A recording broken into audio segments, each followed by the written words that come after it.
abrir essa mesa, a professora Kátia Mansur, que é geóloga formada pela FRJ. Desde 2011 é professora do Departamento de Geologia, misturando disciplinas na graduação e na pós-graduação. Ela também tem uma ampla experiência em geoconservação, popularização da ciência, geologia ambiental e hidrogeologia. Por quase 30 anos atuou no Serviço Geológico do Estado do Rio de Janeiro, onde coordenou o projeto Caminhos Geológicos, que muitas pessoas conhecem, né? Faz parte da coordenação do projeto Caminhos de Darwin e do grupo de extensão, do grupo de gestão do projeto Geoparque Costões e Lagunas, também muito conhecido aqui no Rio de Janeiro. É diretora do Museu da Geodiversidade da UFRJ, que quem não conhece precisa conhecer. Em 2014, recebeu o Prêmio Monteiro Lobato da Sociedade Brasileira de Geologia pelo seu trabalho de popularização da geologia. Então, professora, para nós é uma honra tê-la aqui. Agradecemos muito e passo toda a palavra para você nesse instante. Obrigada, obrigada. O prazer e a honra são meus, né? É um prazer estar falando com o povo de Cabo Frio, lugar maravilhoso, que eu tenho um grande apreço pelo lugar e pelas pessoas. Aliás, depois de amanhã eu vou estar aí com minha turma de geoconservação para justamente olhar essa área e estudar essa área tão particular, né? Então, agradecendo também muitíssimo a Prefeitura de Cabo Frio, pela Secretaria de Turismo, em particular pela Luane, pelo convite para participar desse evento. Então, eu aqui vou compartilhar minha tela. Eu estava brincando aqui, enquanto conversava com os colegas, o quanto que é difícil para mim falar de 2 bilhões de anos em cerca de 10, 15 minutos, mas eu vou fazer esse esforço e vou falar para vocês um pouquinho da geodiversidade de Cabo Frio, né? A ideia, então, é tratar do conceito, né? O que é geodiversidade, primeiro? E eu resolvi fazer uma apresentação só de imagens de geodiversidade de Cabo Frio. A geodiversidade é a riqueza e a variedade do meio abiótico, assim como a biodiversidade é a riqueza e a variedade do meio biótico. Então, aqui a gente está falando de variedade de ambientes geológicos, fenômenos e processos que geram as paisagens, as rochas, os minerais, fósseis, solos e todos os outros depósitos superficiais que constituem a base para a vida na Terra. E por isso mesmo eu coloquei aqui uma imagem de uma pitanga na praia, em cima das dunas do Peró, aliás, as melhores pitangas do mundo, e que vivem sobre essa geodiversidade única, que é um campo de dunas. Então, a gente falou que geodiversidade são minerais. Aqui a gente vê uma imagem das areias da Praia do Forte. Essa amostra foi coletada pela Escola Miguel Couto, pela Escola Estadual, e eles me repassaram algumas amostras da praia para a gente fazer uma análise e ver a mineralogia, até porque tem algumas diferenças. Por exemplo, essa é uma areia daquela parte mais branquinha da praia. Agora, olha só, essa daqui é de uma área onde tem uma colocação de um conjunto de rochas, que a alteração dessas rochas está produzindo essa coloração diferente na areia. Então, a gente tem uma geodiversidade natural e tem uma geodiversidade que vem sendo alterada pela ocupação. Na Praia do Forte, uma das praias mais lindas do mundo. E as rochas? Rochas de 2 bilhões de anos, numa paisagem espetacular. Olhar a Praia das Conchas, essa praia perfeita, e olhar a Praia Brava no Parque Municipal da Boca da Barra, Parque Estadual da Costa do Sol, é algo excepcional. São rochas com 2 bilhões de anos, numa paisagem absolutamente espetacular, com uma evolução de rochas que são originárias de processos de tectônica de placas que vieram parar aqui no nosso litoral, vindas da África, e que não quiseram sair daqui. Então, o que a gente chama de domínio tectônico Cabo Frio são essas rochas que têm essa filiação africana, estudos aqui de vários pesquisadores, aqui da universidade, com a professora Renata Schmidt, que trabalha com essas rochas. que também é essa mesma rocha. Mas quem olha a rocha lá na Boca da Barra, fala assim, mas essa é igual, essa é lá da Ponta do Peró.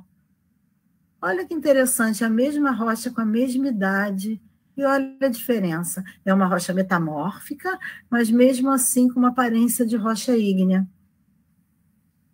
Essa daqui é uma metamórfica, lá da Praia Brava, uma rocha de 500 milhões de anos, bem mais novinha do que aquela de 2 bilhões. Essa daqui foi formada durante a colisão entre a África e a América do Sul, juntando aí os sedimentos que existiam nesse mar que se fechou. Também a gente tem as estruturas, que também são geodiversidade. Essas dobras aqui são lá na ponta da Ilha do Papagaio.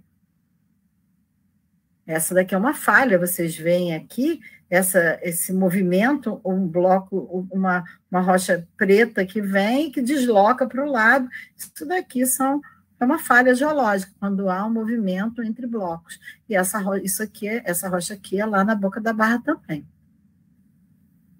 Lá no Pontal do Peró, rochas ígneas, vulcânicas, essa rocha preta, rochas vulcânicas, com 130 milhões de anos.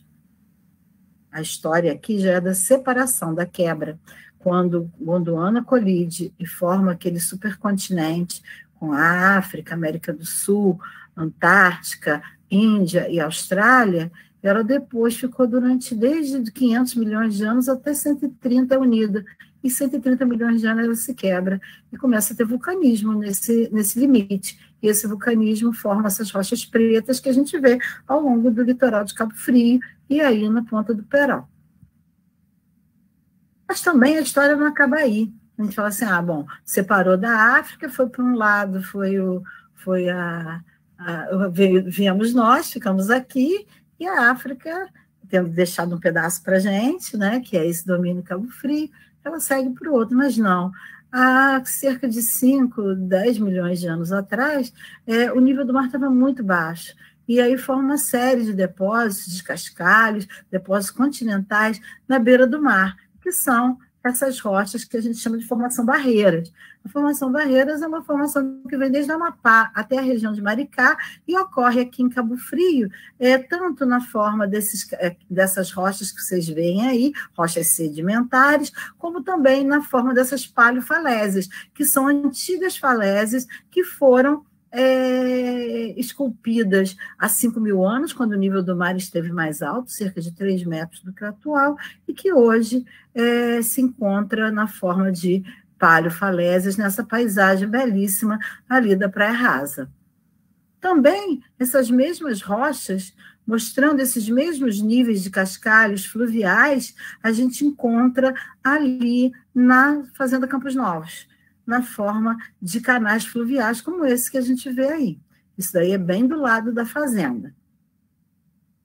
Também, dentro das dunas, uma outra geodiversidade impressionante. Isso que vocês veem aí, essa foto é uma foto lá do campo de dunas da Dama Branca, e isso são solos muito raros, não são comuns solos em dunas, em áreas de dunas, e em Cabo Frio existem. Esse daí é um tipo de solo que a gente mostrou para uma especialista, a professora Rosângela, lá do IBGE, e ela ficou impressionada e entusiasmadíssima em estudar esse tipo de solo. Então, a gente está falando aqui de vários tipos de rochas, de solos, de minerais, de paisagens, e também de solos que serviram de padrão, aqui também perto de Campos Novos, um pouco antes, quem está vindo de São Pedro, indo para Campos Novos, um pouco antes de chegar na fazenda, tem esse lugar que tem essa várzea, essa planície de inundação, e nela tem um solo que foi descrito na primeira reunião de classificação de solos do Brasil. Ou seja, quando o Brasil estava construindo o seu programa para classificar solos, esse foi um dos solos utilizados como padrão. Então, uma espécie de área padrão para o Brasil de um tipo de solo. E seguindo ainda para Campos Novos, vocês vão falar assim, mas Campos Novos não está na beira do mar. Mas esteve. Essa é uma concha de uma paleolaguna, de uma área beirando o mar, possivelmente uma área que teve influência também do rio Una em algum momento, que a gente vai ver daqui a pouquinho, e que tem uma idade de quase 5.000 anos, essas conchas que existem ali do lado da fazenda. A fazenda fica no altinho e esse depósito fica embaixo. Ué, mas o que aconteceu? Bom, eu não falei que há 5.000 anos o nível do mar teve 3 metros acima do atual? Pois é, se a gente subir 3 metros acima do nível, a gente vai chegar com o mar até Campos Novos. Até Tauá, com essa paleolaguna, com conchas que também estão datadas em cerca de 5.000 anos. É uma paleolaguna como aquela de Araruama, tá? Com essas conchas compondo aí uma série de sítios que ajudam a construir a história das variações do nível do mar, das variações climáticas no passado recente da Terra, nos últimos 12.000 anos. E aí eu falei, né? Mas, o mar chegava ali perto de Campos Novos. Bom, para quem não acredita, isso daqui é ali perto de Campos Novos, isso daí é um pedaço de um osso de baleia, e aqui a gente vê uma vértebra de baleia também encontrada ao lado de Campos Novos, mostrando que realmente nessa época o mar chegava até ali, as baleias iam até ali e encalhavam, enfim, temos os registros dessa variação do nível do mar. Aqui não vai dar tempo de mostrar, mas é só vocês procurarem no YouTube, procurar Felipe Pereira, Rio Una, e que vocês vão assistir um vídeo sensacional, que é um vídeo que mostra os últimos 5.000 anos de evolução dessa região, com o nível do mar subindo, depois voltando ao normal e deixando, ao longo do caminho, uma série de sedimentos que mostram essa evolução e a base em que isso é formulado, ou seja, uma série de lugares que foram medidos, muitos deles em Cabo Frio, que foi medido essa variação. E por que isso é importante? Imagina, nós estamos aqui vivendo na beira do mar e discutindo, inclusive, coisas como variações climáticas, aquecimento global, possibilidade de elevação do nível do mar, o quanto essas histórias que estão registradas nas rochas, elas são importantes e fundamentais para a gente se adaptar, para a gente pensar na resiliência de alguns ecossistemas, mas também na adaptação que a gente precisa fazer a essas possibilidades. E, no mais recente do recente, que está acontecendo agora, é o vento carregando um grão de areia no campo de dunas. E a gente tem o campo de dunas, eu mostrei da Dama Branca com aquele solo, e aqui o campo de dunas do Peró, com a sua rica geodiversidade em formas de dunas, dunas barcanas, dunas parabólicas, dunas frontais, uma série de estruturas. Aqui a Dama Branca, como era em 1959, com as salinas e com a cidade sem a Praia do Forte ainda, com só o centro, o núcleo de Cabo Frio ali. E agora como é?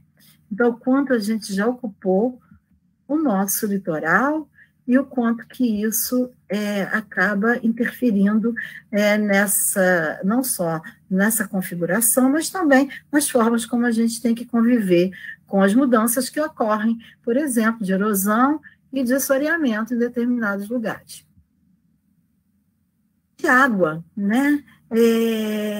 Aqui é um rio que não é perene. Ele ocorre quando chove muito no Peró, lá no canto do Pontal do Peró, que ele ocorre, então, e chega ao mar, num rio.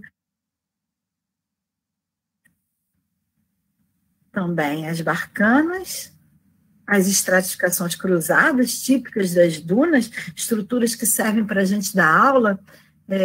Eu sempre levo os meus alunos, vou levar daqui a...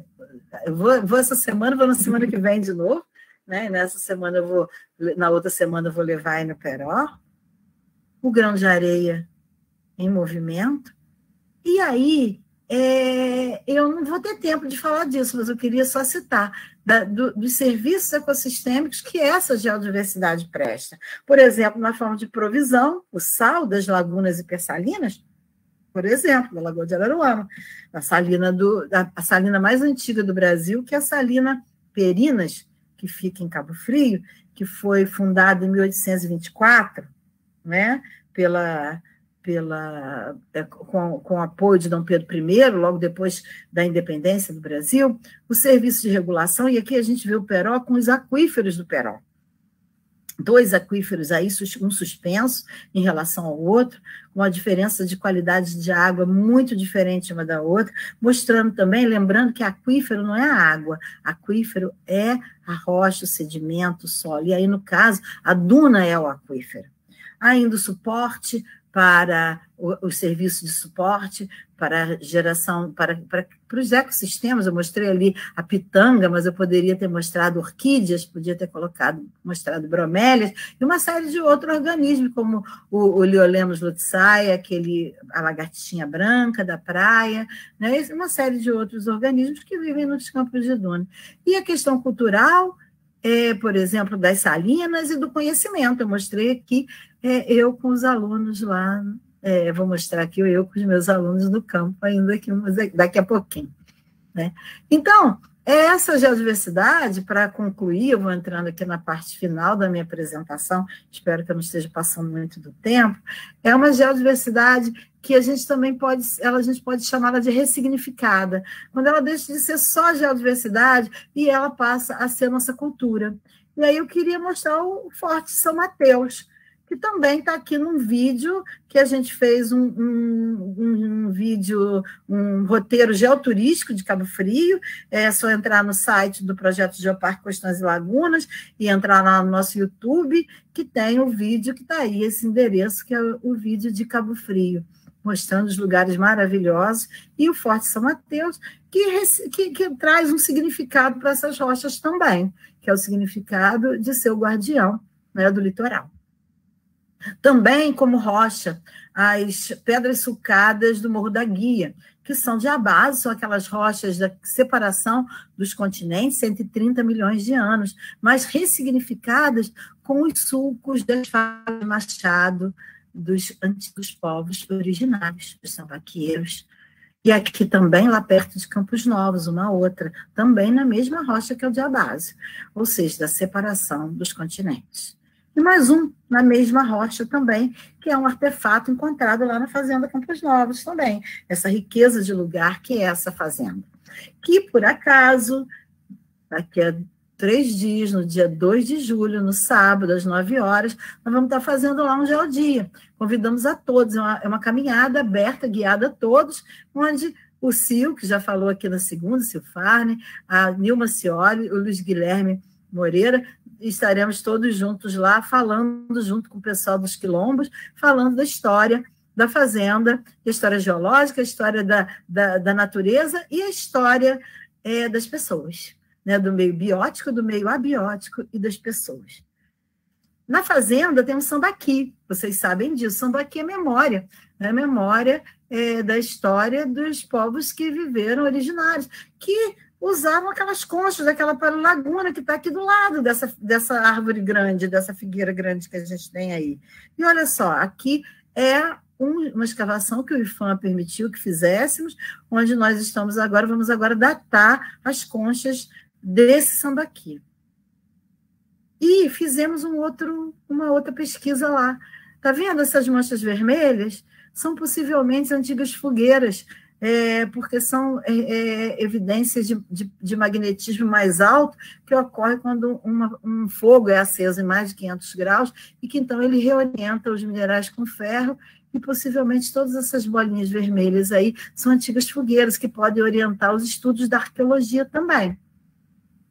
E falar de geodiversidade com outro significado é falar das salinas, né? Eu já falei das salinas perinas, salinas que estão no brasão de Cabo Frio, né? Que tem essa quadrinha linda do livro editado pelo Ivo, que também falou na segunda-feira, que é o Cabo Frio Revisitado, que fala da água nasce, na água cresce, botar na água desaparece, que é o sal tão importante na história de Cabo Frio, que é também importante na história religiosa nos tapetes de Corpus Christi, e que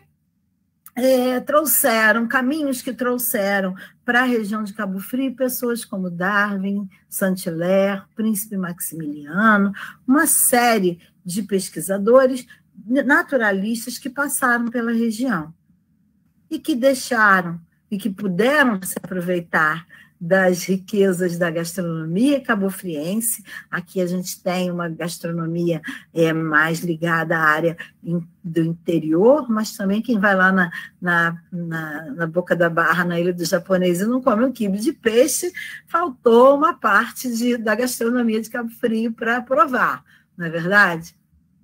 Também, dessa passagem de Darwin, a gente não pode deixar de falar das escolas de Cabo Frio. Aqui é Nilo Batista, que é do lado da Fazenda Campos Novos, que, além de ter o painel do projeto Caminhos de Darwin, faz um projeto belíssimo de educação e também, inclusive, de gastronomia, que é um bolo de jenipapo, um bolo azul, delicioso e muito lindo.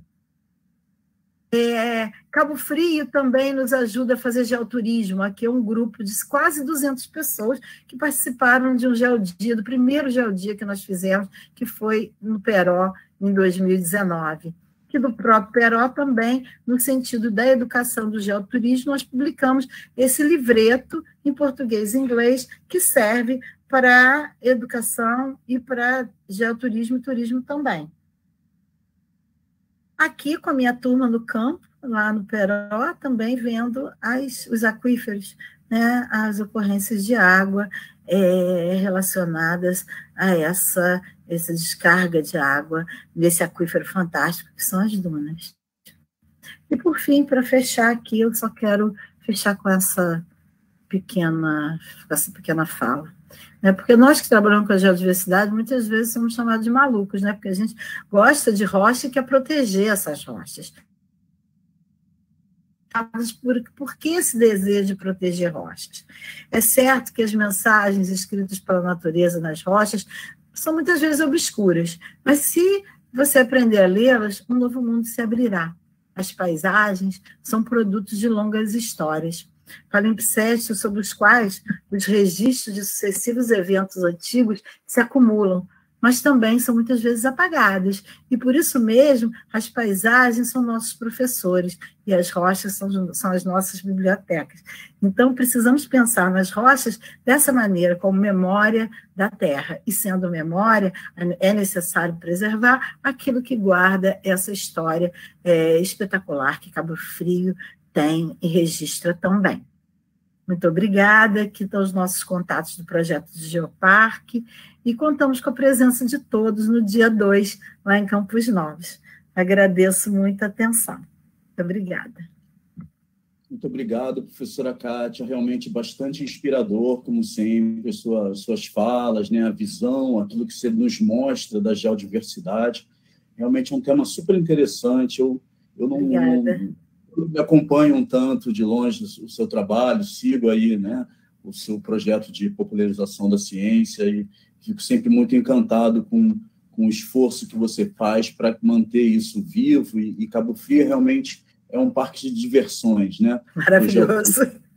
Maravilhoso, realmente.